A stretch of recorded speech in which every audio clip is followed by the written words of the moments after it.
యెహోవా నీ మీద ఉదయించుచున్నాడు, ఆయన మహిమ నీ మీద కనబడుచున్నది. ఆమెన్. Praise the lord. ప్రభువైన క్రీస్తు వారు మన మీద ఉదయించినప్పుడు మనలో ఉన్నటువంటి చీకటి శక్తులు, పాపము, వ్యభిచారము అంతయు కూడా లోక సంబంధమైన ప్రభువుకి అయిష్టమైనవన్నీ కూడా మన యొద్ద నుండి తొలగిపోతాయి.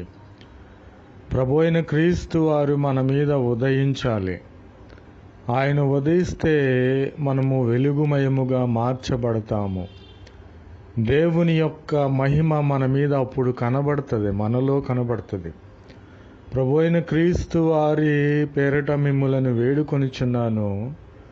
దైవజనులైనటువంటి ప్రవక్త అయినటువంటి మోషే గారు సినాయి